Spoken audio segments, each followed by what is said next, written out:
Chapter 1. The day everything changed. The clock read 2:30 p.m. when Helena decided to head home early. The work meeting had been cancelled at the last minute, and for the first time in months, she would have a free afternoon. She smiled thinking about the surprise she would give Ricardo, her husband of 12 years. Maybe they could finally have that conversation they'd been postponing for weeks, or perhaps just relax together on the couch. But fate had other plans for Helena. As she parked in the garage, she noticed Ricardo's car was there. Strange, since he had said he would spend the afternoon at the office. He must have come back to get some documents, she thought, grabbing her keys and walking toward the back door. The house was too quiet. Helena frowned. Where was Carmen, the housekeeper? Usually, the sound of the vacuum or the kitchen radio filled the atmosphere at this hour. That's when she heard it. A low moan, muffled, coming from upstairs. Her heart raced. Is Ricardo feeling sick? She climbed the stairs two at a time, worried, following the sound that seemed to come from the master bedroom. The door was ajar. Helena pushed it slowly, and the world collapsed beneath her feet. Chapter 2. The Discovery. There, in the bed she and Ricardo had shared for over a decade, was her husband. But he wasn't alone. Carmen, the housekeeper Helena trusted blindly, was in his arms, their bodies intertwined in an intimate dance Helena had never imagined witnessing. Time stopped. Helena felt as if she were watching a movie, as if that scene couldn't be real. Her lungs refused to function for long seconds. The floor seemed to have disappeared from under her feet. This can't be happening. Not with Ricardo. Not with Carmen. Carmen had arrived at their house 3 years ago. A young woman, only 28 years old, who had won Helena's trust with her dedication and genuine care for the family. Helena considered her almost like a younger sister. She had helped Carmen in difficult times, including when she needed borrowed money for her mother's surgery. And Ricardo. Ricardo, with whom she had built a life, dreamed of children, planned the future. The man who swore to love her every morning before leaving for work. Helena held onto the doorframe, her legs trembling. Part of her wanted to scream, confront them at that exact moment.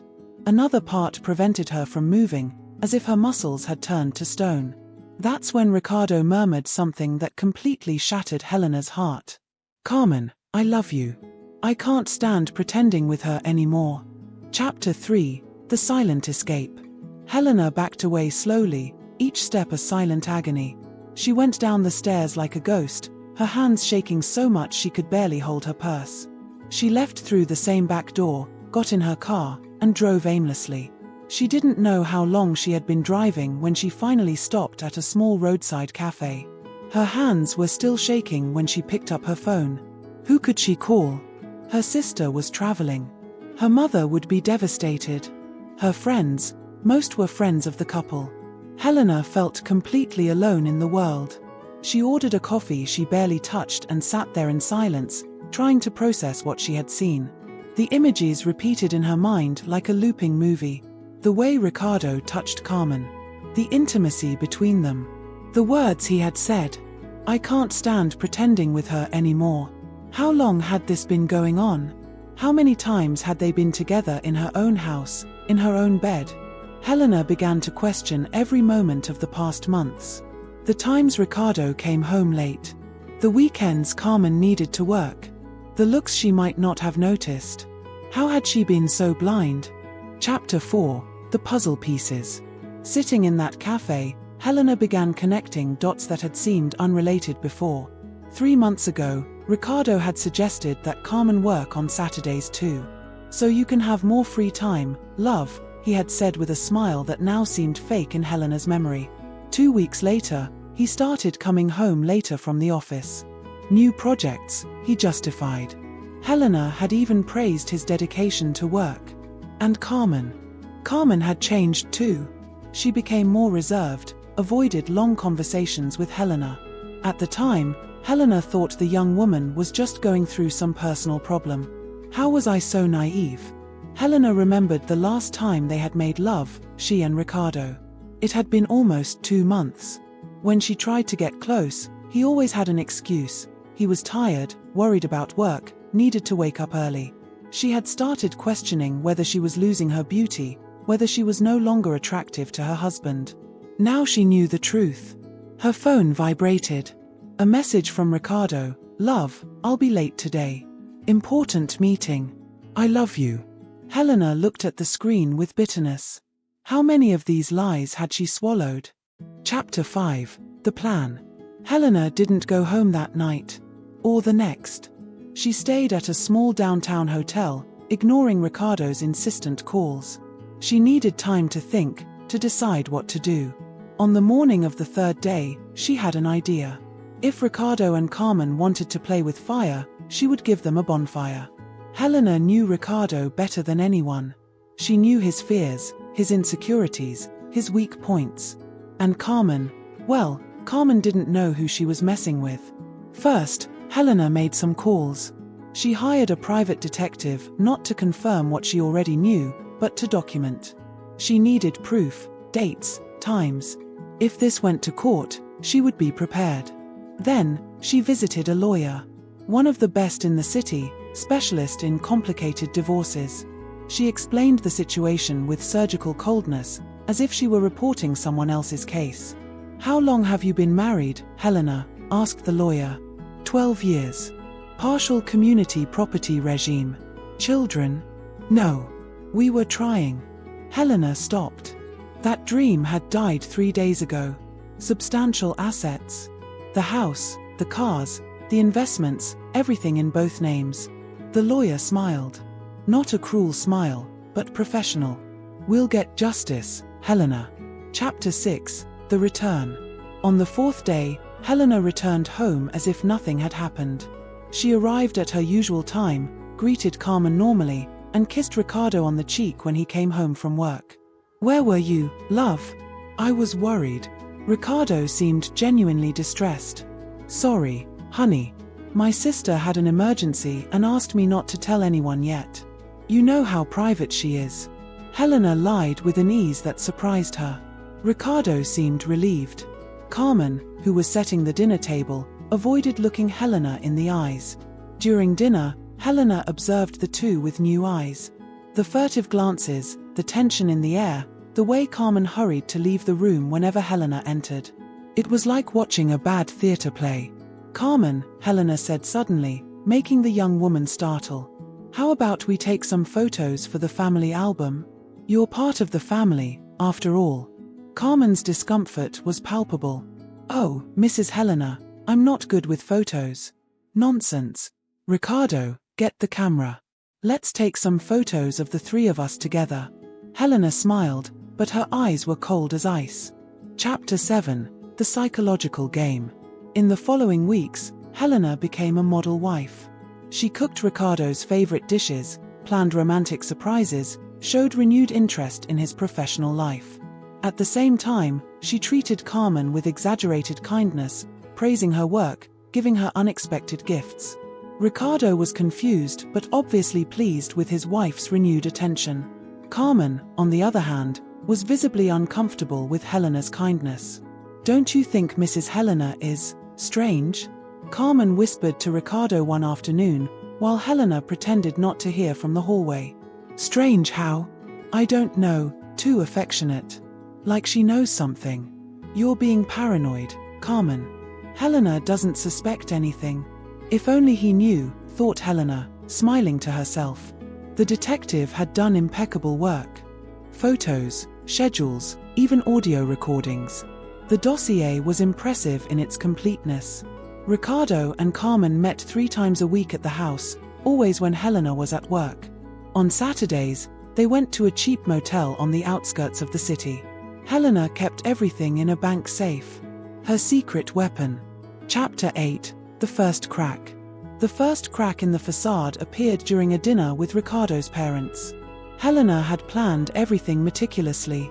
Carmen has been a blessing in our lives, said Helena, smiling warmly at the housekeeper, who was serving dinner. I don't know what we'd do without her, right, honey? Ricardo almost choked on his wine. Yes, of course. Actually, Helena continued, we were thinking of giving her a special bonus. Maybe a trip. Didn't you say you always wanted to see the countryside, Carmen? Carmen's eyes widened. Mrs. Helena, I don't need. Nonsense. Family takes care of family. Helena took Carmen's hand, squeezing it tightly. And you are family, aren't you? The discomfort in the room was tangible. Ricardo's mother frowned, clearly confused by the strange dynamic she was witnessing. That night, Helena heard Ricardo and Carmen arguing in whispers in the kitchen. She knows, Ricardo. I'm sure of it. Impossible. If she knew, she would have exploded already. You know Helena. Oh, my dear, thought Helena. You don't know me at all. Chapter 9. The net closes. Helena intensified her strategy. She started making seemingly innocent comments that left Ricardo and Carmen increasingly nervous. You two have been working a lot together lately, she observed one morning while having coffee. It's good to see such an intimate partnership. Or, Carmen, have you been using a different perfume? Ricardo mentioned he smelled something wonderful the other day. Every word was calculated, every pause loaded with meaning. Helena watched Ricardo and Carmen squirm uncomfortably, savoring every moment of their agony. The detective continued his work, documenting every encounter. Helena discovered that the relationship had started 8 months ago, much earlier than she had imagined. The betrayal was deeper and more lasting than she had thought. One afternoon, she decided to tighten the net even more. Ricardo, love, she said, entering his home office where he was working. I found this under our bed. She was holding an earring. It wasn't hers. Ricardo's face went white. I don't know where that came from. How strange. It's quite pretty. Looks expensive. Helena examined the earring as if it were an archaeological artifact. Maybe it's Carmen's. She was cleaning the room yesterday. Maybe, Ricardo murmured, unable to look his wife in the eyes. Helena smiled. I'll ask her. The earring, of course, was Carmen's. Helena had seen the young woman wearing it several times. The expression of panic on Carmen's face when Helena showed the object was priceless. Chapter 10. The Confrontation. Helena knew she couldn't keep that game forever. Ricardo and Carmen were about to confess or run away together. It was time to act. She chose a Thursday. She had asked to leave work early, but this time, she told Ricardo, I'll be home at 3 today.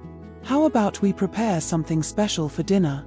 At 2:45, Helena parked on the street, not in the garage. She wanted to make sure they wouldn't hear her arrive. She entered through the front door, her keys making the slightest noise possible. The sounds coming from upstairs confirmed her suspicions. This time, however, she was prepared. Helena climbed the stairs slowly, recording everything on her phone. She reached the bedroom door, which once again was ajar. Ricardo, she said, her voice cutting through the air like a blade. The effect was instantaneous. Carmen screamed, pulling the sheet to cover her body. Ricardo jumped from the bed as if he had been electrocuted. Helena, I can explain. Explain. Helena entered the room, keeping her phone camera pointed at them.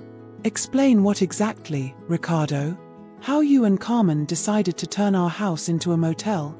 Please, Mrs. Helena. Carmen began to cry. I'm sorry, You're sorry? Helena laughed, but there was no humor in the sound. Sorry for what? For sleeping with my husband or for getting caught? Chapter 11. The Naked Truth. Enough, Helena. Ricardo finally found his voice, picking up clothes from the floor. Yes, it's true. Carmen and I are together. And you know what? I don't regret it. The brutal honesty hit Helena like a punch to the stomach, but she maintained her composure. Oh, you don't regret it? Good to know. She stopped recording and put away her phone. And how long have you two been making me look like an idiot? Ricardo and Carmen looked at each other. It was she who answered, with a trembling voice. 8 months. 8 months. Helena repeated, letting the number echo in the air. Almost a year.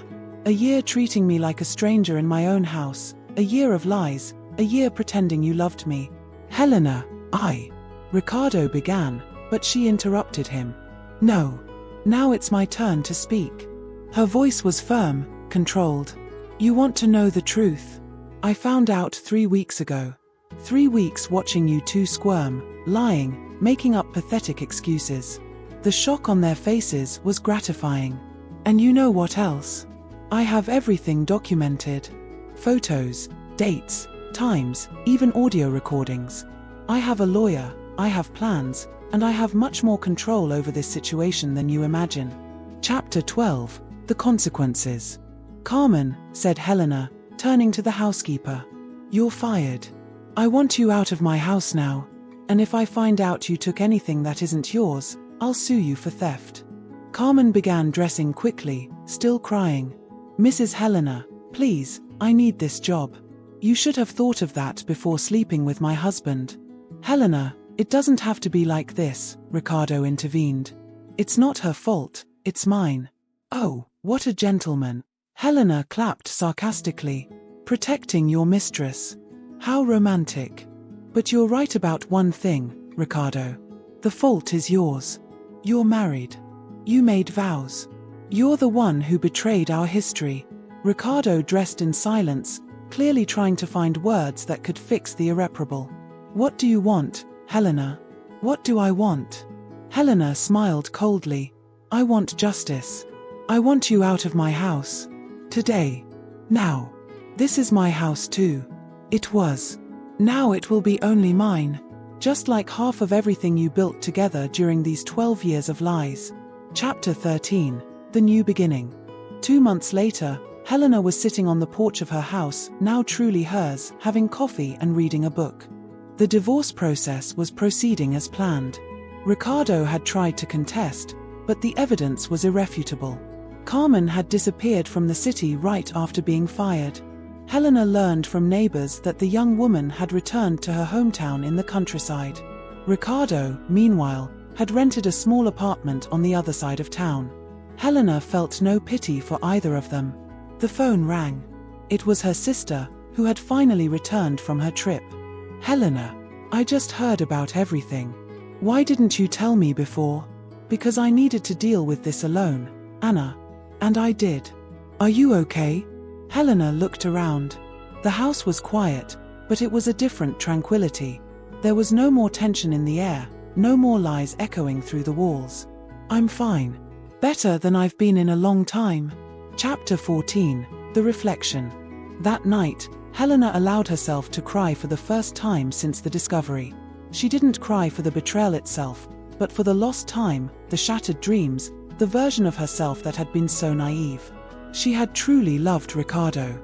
She had built a life with him, made plans, dreamed of a future together. All of that had been real for her, even if it wasn't for him. But Helena also discovered something about herself during that experience. She was stronger than she imagined. More intelligent, more determined, more capable of fighting for herself than she had ever thought possible. The divorce would be finalized in a few months. Helena would keep the house, half the savings, and substantial alimony. More important than that, she would keep her dignity intact. Chapter 15. The Fresh Start. 6 months after the discovery, Helena was unrecognizable. She had changed her haircut, renewed her wardrobe, and most importantly, renewed her life perspective. She had enrolled in dance classes, something she had always wanted to do but never had the courage. She had made new friendships, resumed old hobbies, and even started considering the possibility of a new relationship. One day, while grocery shopping at the supermarket, Helena bumped into Ricardo. He was visibly thinner, with deep dark circles and a general appearance of someone who wasn't sleeping well. Helena, he said, seeming genuinely surprised. You look different. I'm free, she replied simply, about everything that happened. I'm sorry. Ricardo, Helena interrupted him gently. I don't hold grudges. What happened, happened.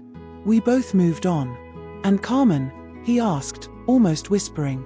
Helena stared at him for a long moment. What about her? Did you know that that you broke up?